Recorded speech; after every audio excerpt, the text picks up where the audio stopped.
I think nowadays music is probably one of the easiest means to lose your moral sense. Music is audio pornography today. That's what it is. It's explicit, it's shameless, it's vulgar, it takes your sense of humanity away from you, it makes you look at women as objects, worse than animals. Just as, and these people are talking about women like they're talking about, an animal, really.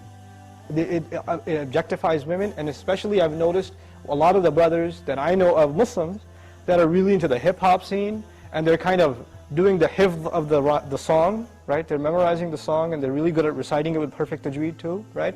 And so they do that, and it's just horrible language, horrible, horrific language. The only simple response I have to that, if you have any regard for the book of Allah, that you really think it's from Allah, بِئْسَ الْإِسْمُ الْفُسُوقُ بَعْدَ الْإِيمَانِ.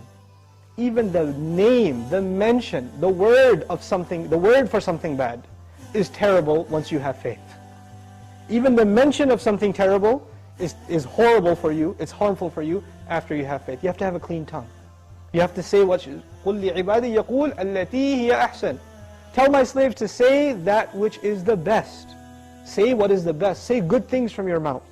So this is the first thing. When you say horrible things, and you say things that are in direct contradiction to the moral gauge Allah gifted us with, then obviously you're deviating from your natural fitrah, your predisposition to turn to Allah. And when you constantly listen to garbage like that, then you get deviated. And you don't find pleasure except in disobedience to Allah, and that's a sign of a sick heart. So one has to distance themselves from this. This is the first step. And I'll tell you, this is my personal measure, this is not a fatwa, it's my personal analysis, you don't have to take it.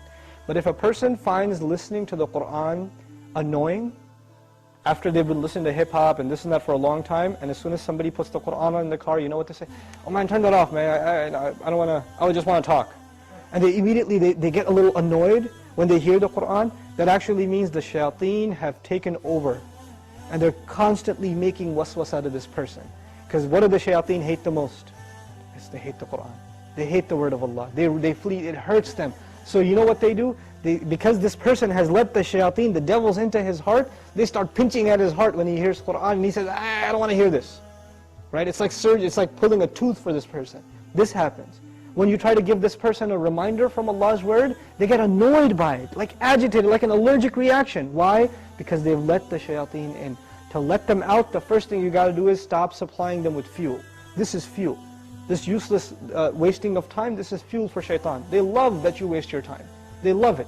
Because the one asset, the one piece of wealth Allah gave every human being is time.